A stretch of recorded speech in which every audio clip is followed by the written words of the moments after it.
It's a song I wrote. It came on an album when I was 11. I probably wrote it when I was about 9. For some reason, I'm never interested in old stuff. Once I've done it, I want to move on.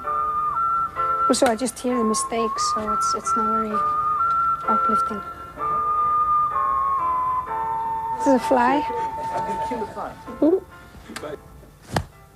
I was in Greenland and we had thousands of mosquitoes. And this is funny. I got really good in you can really train your mosquito killing reflexes. It comes quick. First few days, not very good.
What do kids in Iceland do?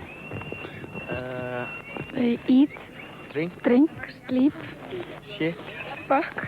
Do you have a message? I mean, after all, the only thing what matters is to have fun. And if you're not enjoying it, skip it.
My target with this whole album was to break down all the stupid barriers, like got jazz people here that eat jazz food and talk jazz language, and they go to jazz places and live a jazz life, and they got the rock and rollers and they do this and that, and then they got the classical people who do like this and this and this. A lot of people have pointed out to me, my album for example, that it's just full of love songs.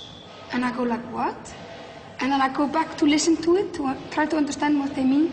And I realize about half of the songs are not love songs to people. They may be love songs to food, or love songs to countries, or love songs to cars, or love songs to sex, or whatever, you know. I'm very one-dimensional when it comes to that. I get very obsessed and I love things, you know. There's been a lot of misunderstanding towards me and my music like this. Like that I'm just exotic and weird, Eskimo, and you know, it's kind of like they can't deal with it on face value. They can't deal with other people being their equals. They have to be superior. You think you will be one day Prime Minister of Iceland? Oh. No, my dad is into politics. He's fighting for the working class in Iceland. He's in the union. He's very political. But you're not. I am, but not in a traditional way. I'm more in an individual or personal politics.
Við kemur Björk.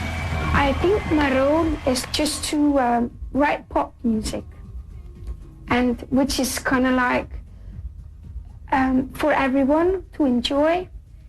You don't need to be educated in any sense to enjoy it, but at the same time, it doesn't mean that it can't be spontaneous or venturous or experiment. I mean, you know, the magic of jokes and humor is, it gives you view. I mean, every time you say a joke, you're kind of stepping one step back and looking on things with a bit of a view, and I think that's a very good thing. You know, if you're too involved, you know, you can't see the funny side of things, and you know, I just find a bit of a turn on, sort of exciting to kind of step one step back and look at all them humans doing them, you know, interesting things and how they behave. And I want to thank my guests. Björk, Homogenic is the CD. Very nice. Please come back and see us again. Thank you very much.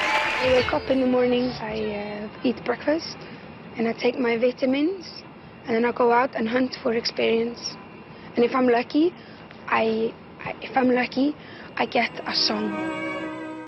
And I like a challenge. So I've always loved very much to play in very different situations.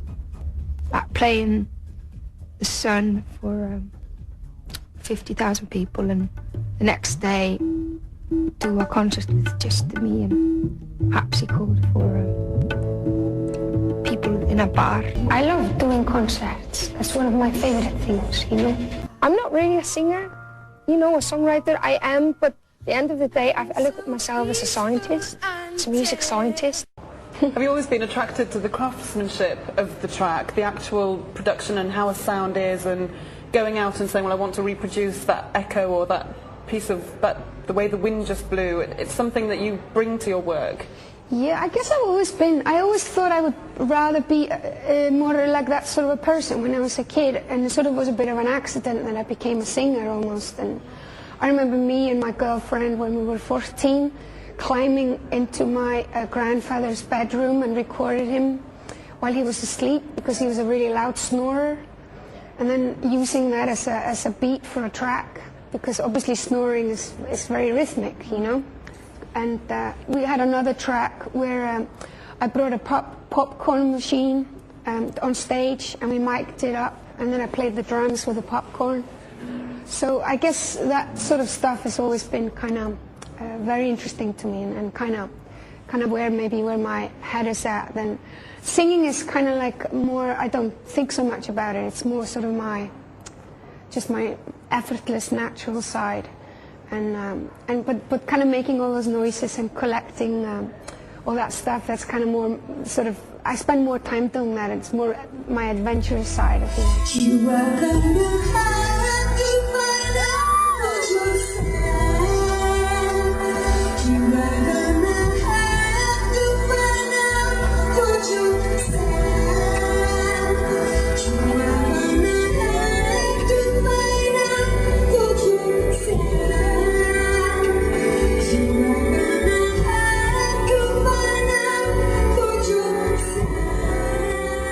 I think I knew always that I wanted to do something about music, but I didn't really, it was more like I wanted to be have a radio show or be a music teacher. For a while I wanted to start my own music school with kids from 4 to 6 and experiment with them to write music, because I did experience from my school that I was in for 10 years that they sort of train you to think that Bach and Beethoven are amazing and you should just sit down and behave and play, you know, that's people's music. Yeah.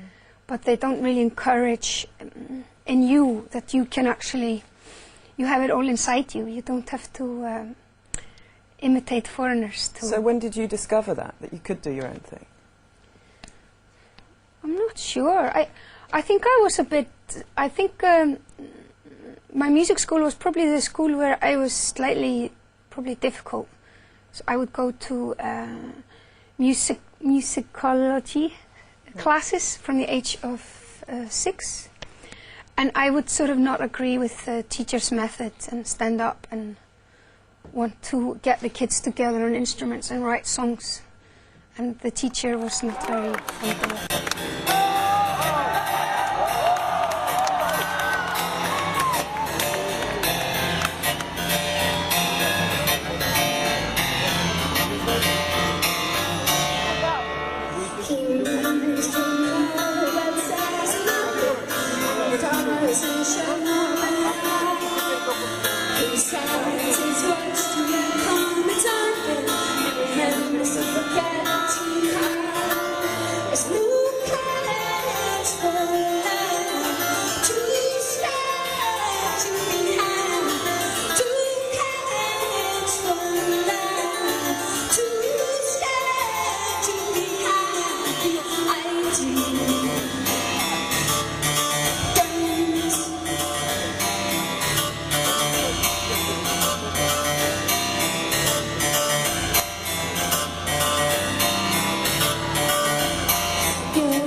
Does a greatest hits album give a good synopsis of an artist's career?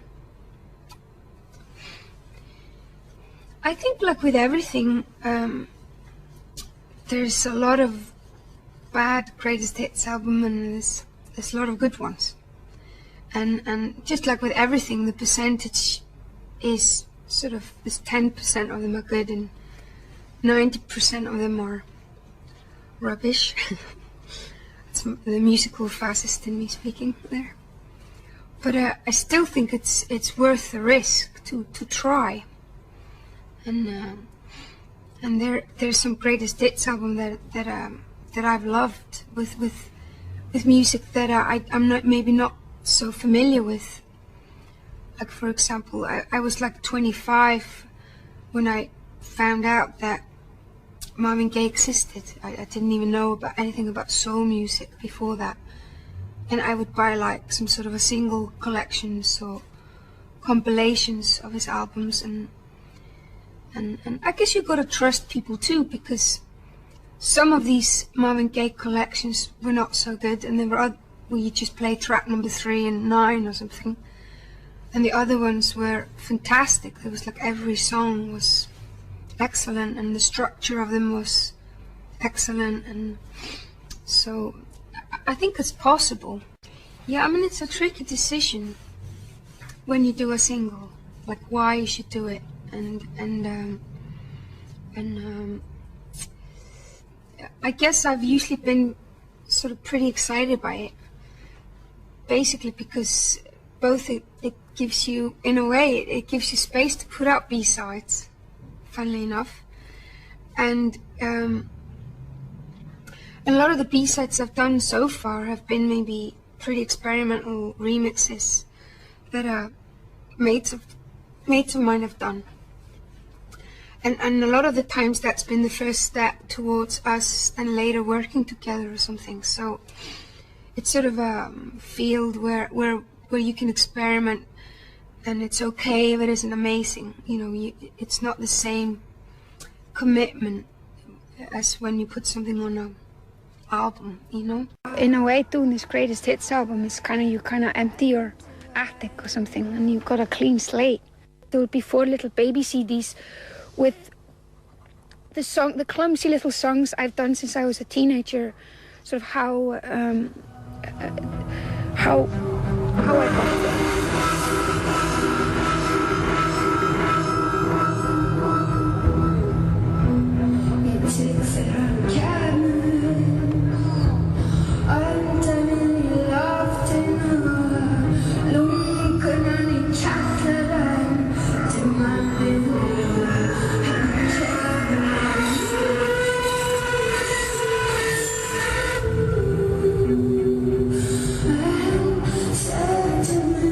Say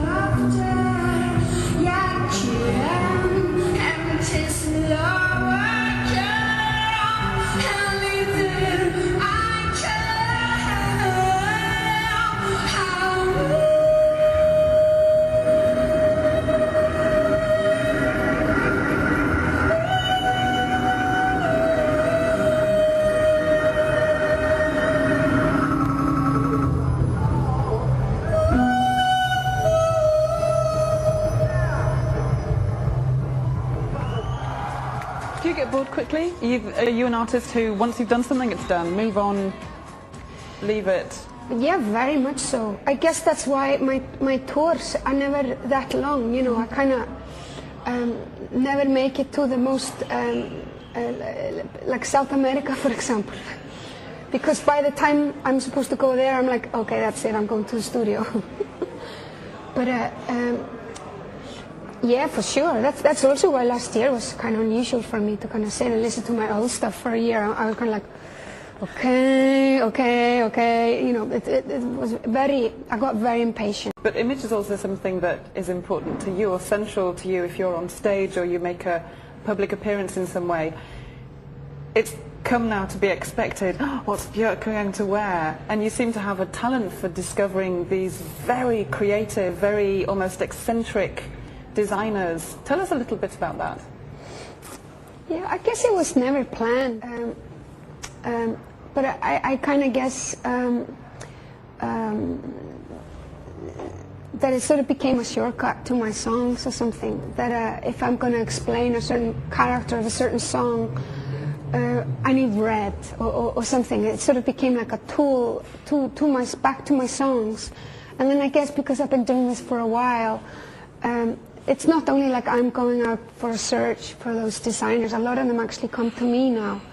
And it's exciting, you know, and to sort of share ideas or whatever and do stuff. But yeah, I guess it's sort of a little side project that never was planned. But essentially it's for the song. Yeah, I write melodies first. I'm a music person, and the words they come more afterwards. I don't look at myself as a poet. They're more like a signpost to my feelings. I mean, my main thing is music. I sometimes translate because I'm 70% my ears, and I'm like 20 maybe my eyes. But I think with most people it's the other way around. So I sometimes put a pink dress on, you know, or a video, or to explain my music to people who thinks to see the world with their eyes, just so they open their ears just a little bit more. Being a human being is interesting and exciting enough that you don't want to be put in a box, you know. I think I think if anybody in the world can be described as either only commercial or only alternative or only indie or only something, it's not human, it's not alive, it's dead. And I think I denounce, I refuse to be put in one box. Yeah, I mean, as much as I'm awkward with words, I would recommend maybe that people come and listen to the music. I think it speaks much better for itself than any words.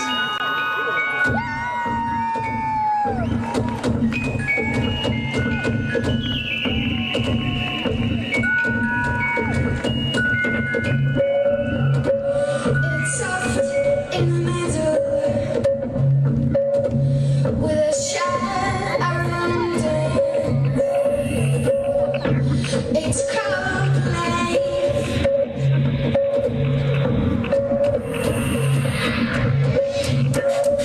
It goes wherever it wants to.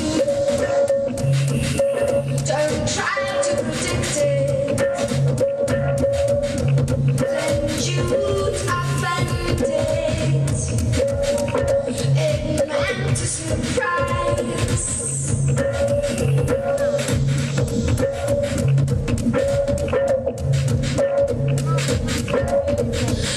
Nature is ancient, but surprises is high. It's so ancient, but surprises is high.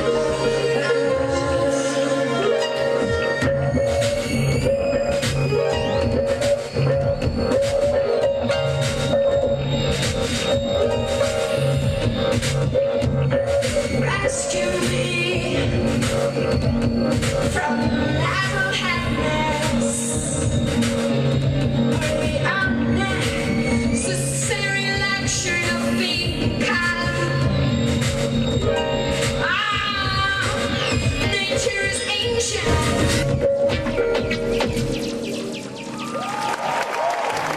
Yeah, I think I have a reputation of just kind of going and working with anybody. But I'm very flattered. But actually, most people I work with, I know them for quite a long time before we are comfortable enough to write together. And it usually takes a long time.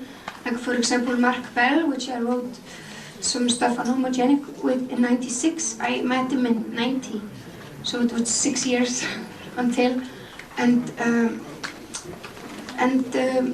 Yeah, I guess it sort of grows plant and your relationships and your musical relationships, and they sort of go where they want to, and then suddenly you are at a place where you think you can go into a room with someone and write with them.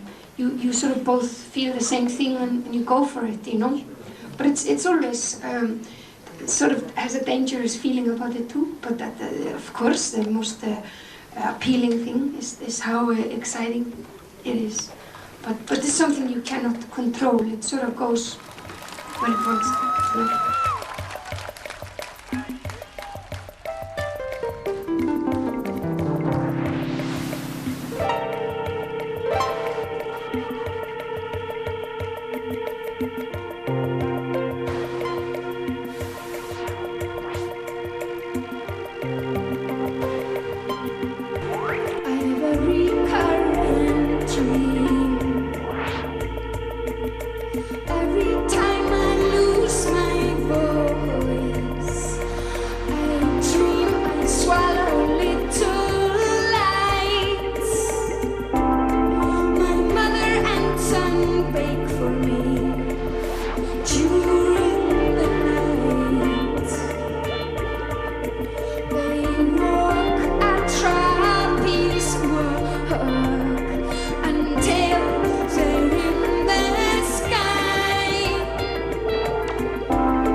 Problem with the Icelandic nation is that we were very isolated for 1,000 years, and it became quite problematic for us. And I think I am from a generation that thought, why not communicate? You know, foreigners aren't necessarily evil.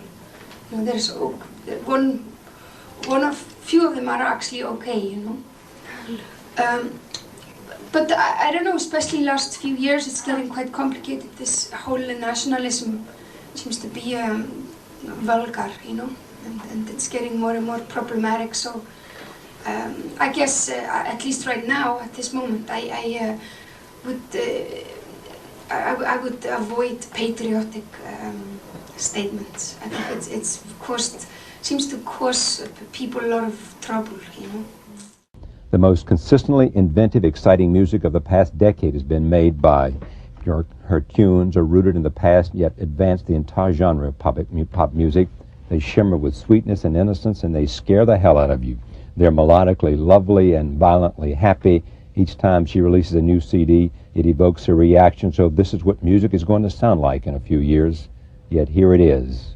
Ben Ratliff of the New York Times, her sound as a singer, that is to say her personality, phrasing, timbre, accent, the melodic adornment she uses on any and all songs is overwhelming and stubbornly her own. It reduces everything else going on around it to something much less consequential. It is her singing. What else do you need to know?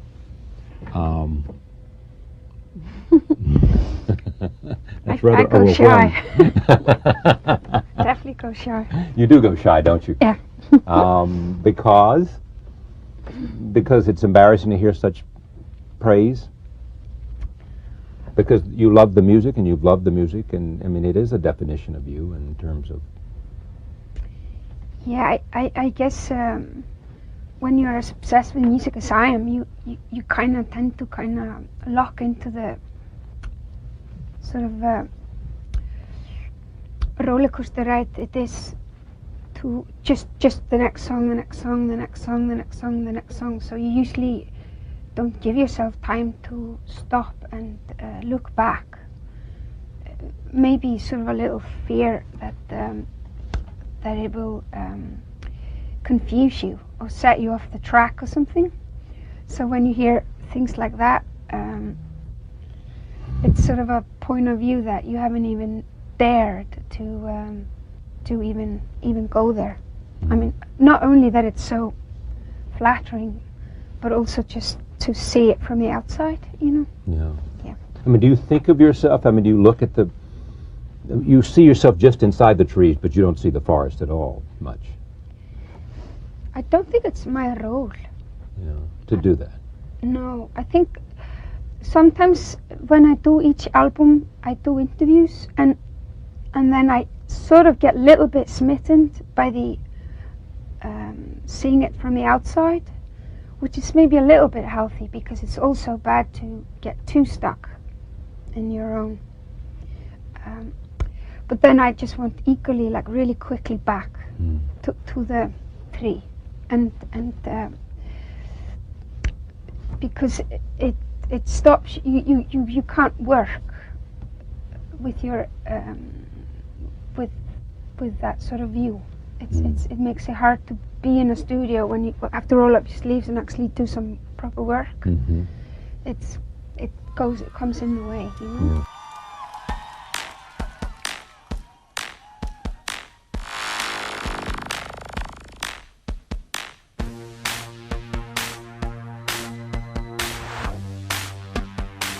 Yeah. No further.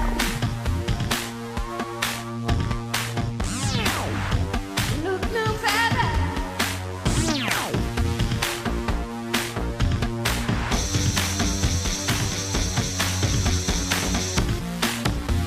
Cruise almost always to ourselves. In myself, just any factor.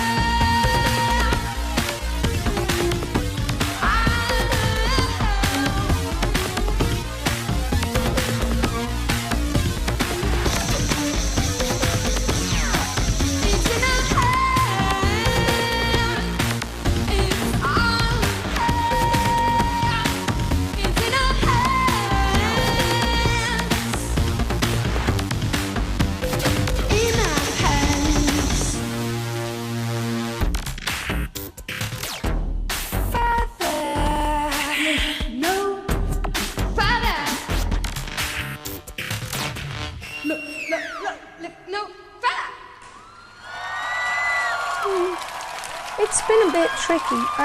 I choose to look at it more as a retrospective than a best of, just kind of like the story so far or something. And so there's going to be all these other little bits coming too. Sort of, I think if I am to tell that story to people, I would like to sort of include other things like like when I started to write songs, you know, when I was a kid, and a bit of samples of that, and kind of the whole, my first lyric experiments, and kind of the whole story. So it's a lot of work. A bit of a diary for you, really, when you look at it like that, I guess. Yeah, I think it's going to be quite liberating. I think once it's out, I sort of will feel like I'm back at point zero, and I'm looking forward to that.